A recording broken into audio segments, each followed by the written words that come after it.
Hi this is Prabhat Ranjan here और आज के इस वीडियो में हम बात कर रहे होंगे why JEE advance is easier than JEE mains. तो इस वीडियो में हम जेई मेंस और जेई एडवांस में कंपैरिजन करके कोई निष्कर्ष नहीं निकाल रहे होंगे कि कौन सा इजी है भैया, जेई मेंस या जेई एडवांस का प्रिपरेशन, बल्कि हम सीधा बात कर रहे होंगे टू द पॉइंट कि क्यों जेई एडवांस तुम्हारा जेई मेंस से इजी है। अब बहुत सारे बच्चों का दिमाग घूमने लग गया होगा कि भैया बोला तो जाता है जेई एडवांस में क्वेश्चन टफ आते हैं। ठीक है, क्वेश्चन टफ आते हैं, पेपर टफ होने से कंपटीशन थोड़ी टफ हो गया। कंपटीशन बनता है बच्चों से, पेपर से नहीं।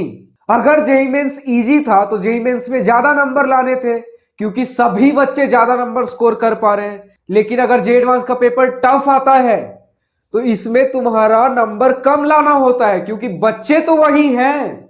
अब अगर बोलोगे कि भैया एक महीने लेकिन जेई एडवांस के लिए ज्यादा मिल रहे हैं, तो यार ज्यादा तो सभी बच्चों को मिल रहा है, तुम्हें भी ज्यादा मिल रहे हैं। लेकिन ये जो एक महीने का समय ज्यादा मिल रहा है ना, यहीं पे सारा गेम है। बहुत सारे बच्चे जो जेई मेंस में अच्छा परफॉर्म कर लेते हैं, लेकिन वही एक मेंटेलिटी खराब होती है कि जेई एडवांस का पेपर टफ है, समय कम है, तो वहीं पे तुम्हारा आधा कंपटीशन पीछे हट जाता है। तो जिसके वजह से हुआ ये कि भले ही यही सारे बच्चे तुम्हारे जेई एडवांस में बैठने वाले हैं, लेकिन मेंटेलिटी खराब होने की वजह से, गाइडेंस सही नहीं होने की वजह से उनका आधा कॉन्फिडेंस, आधे बच्चों का आधा कॉन्फिडेंस वहीं खत्म हो चुका है। तो जहां तुम्हें जेई मेंस में 300 में से 100 नंबर लाने पे एक जनरल कैंडिडेट को कुछ नहीं मिलता है, वही जेई एडवांस में अगर 306 नंबर में से 100 नंबर लेकर के आ पाते हो तो आईआईटीज में बढ़िया सीट सिक्योर हो पाती है। वो सारे सीट्स जो कभी तुम्हारे ड्रीम सीट्स हुए करते थे। जी हां, 100 नंबर पे तुम अंडर 10,000 रैंक ला सकते हो जेई एडवांस में। लेकिन अब कहीं तुम्हारा अगर किसी साल पेपर इजी आ जाता है जेई एडवांस का तो +20 +40 इसमें तुम कंसीडर कर लो। लेकिन अगर पेपर इजी आता है तो सभी के लिए आएगा ना। ये जो 100 नंबर है एक एवरेज ट्रेंड है, जो एवरेज पेपर आता है जेई एडवांस का हर साल, उसके हिसाब से 100 110 नंबर लाते हो तो अंडर 10,000 रैंक आ जाता है तुम्हारा। वही अगर 10,000 रैंक के आसपास तुम्हें जेई मेंस में चाहिए तो 300 में से 200 प्लस नंबर स्कोर करना होता है। अब बात करें प्रिपरेशन कितनी टफ है, तो जेई मेंस का जो स्ट्रैटेजी प्रिपरेशन यार इतना कॉम्प्लेक्स होता है कि इतने सारे चैप्टर्स करने, ये करने हैं, वो करने हैं, कब पीवाईक्यू लगाऊं, कब रिवीजन लगाऊं, क्या करूं यार, 2 साल है, इस 2 साल को कैसे डिवाइड करूं, इतना सारा स्ट्रैटेजी।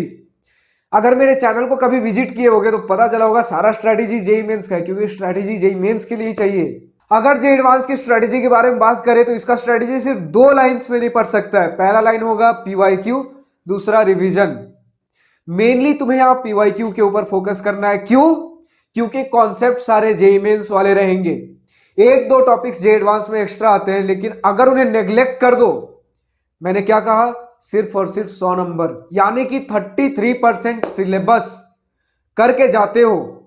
थोड़ा और कर देते, 40% सिलेबस ले लो, 45% ले लो सेफ साइड के लिए। 45% सिलेबस अगर ढंग से करके चले जाते हो तो 33% नंबर अचीव नहीं कर लोगे क्या?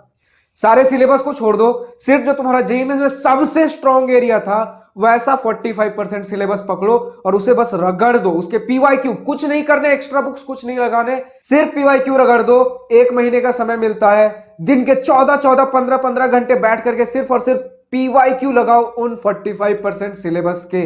मैं अगर अपनी बात बताऊं तो जेई मेंस में मेरा 33,000 रैंक था और ज्यादा समय मुझे नहीं मिला था क्योंकि कोविड वाला समय था, ऑलरेडी एग्जाम्स डिले हो गए थे, तो सिर्फ और सिर्फ 20 दिन मिले थे मेंस और एडवांस के बीच। इन 20 दिनों में मेरा 5 दिन तो यही समय खा गया कि करूं तो करूं क्या, क्योंकि प्रॉपर गाइडेंस अवेलेबल नहीं थी। वही मैं तुम्हें अभी गाइड कर रहा हूं, समय बर्बाद मत करना। मुझे ढंग से करने के लिए सिर्फ 15 दिन मिले जेई एडवांस में, जिसमें सिर्फ और सिर्फ मैंने पीवाईक्यू किया। तुम्हारे पास मिनिमम 30 दिन होते जेई एडवांस के लिए। अब समझो मैंने 15 दिन में क्या उखाड़ लिया। 33,000 रैंक आए थे मेरे जेई मेंस में, सिर्फ और सिर्फ 15 दिन मैंने पीवाईक्यू किया जेई एडवांस के लिए, सिर्फ उन चैप्टर्स पे जो चैप्टर मेरा स्ट्रांग था। और ये 33,000 रैंक 15 दिन में कन्वर्ट हो गया 21,000 रैंक में। तो तुम यार क्या कुछ नहीं कर सकते हो अगर तुम 30 दिन बैठ करके सिर्फ और सिर्फ पीवाईक्यू करो। और कभी मत सोचना कि मेरा 30,000 से 21,000 आता है 15 दिन में, तो तुम 30,000 से लेकर के 10,000 पे आओगे 30 दिन में, कभी मत सोचना। और तेज ग्रोथ होगी, क्योंकि यहां ग्रोथ लीनियर नहीं एक्सपोनेंशियल होती है। तो अगर रगड़ करके दिन के 14-14, 15-15 घंटे पीवाईक्यू करते हो तो जे एडवांस सही में इजी है यार। इसका प्रिपरेशन इजी है, इसमें नंबर लाने इजी है, इसमें नंबर कम लाना होता है। सिलेक्टेड चैप्टर्स जो तुम्हारा स्ट्रॉन्ग एरिया है, सब कुछ नहीं करना है, जो तुम्हारा स्ट्रॉन्ग एरिया है सिर्फ उतना करके जाना है तुम्हें। तो अगर अभी भी मन में कुछ शंका, कुछ डाउट रह गया हो, तो हर संडे दोपहर 2 बजे मैं यूट्यूब पर लाइव आता हूं। आओ मेरे लाइव सेशन में और आईआईटी जेई से लेकर क्लास 12 तक फ्री ऑफ कॉस्ट गाइडेंस पाओ। फिर से रिकॉल कर लेते हैं, हर संडे दोपहर 2 बजे यूट्यूब पे मैं लाइव आता हूं। आईआईटी जेई से लेकर क्लास 12 तक की फ्री गाइडेंस तुम मुझसे अवेल कर सकते हो। अब भैया मुझे इन सेशंस के बारे में पता कहां से चलेगा? गलती से सारे सेशंस मुझसे मिस हो गए तो अगर इन सेशंस को मिस नहीं करना चाहते तो नीचे सब्सक्राइब बटन पे क्लिक करके बेल नोटिफिकेशन को ऑल कर लो। तो इस वीडियो में बस इतना। अगर वीडियो पसंद आई हो तो लाइक शेयर सब्सक्राइब करना मत भूलना, और अगर कुछ दिल की बातें, कुछ मन की बातें लिख करके बतानी हो या पूछनी हो तो कमेंट सेक्शन तुम्हारे लिए ही तो है। So thank you for watching this video. Good bye, have a nice day, wish you all the best for future, enjoy your journey.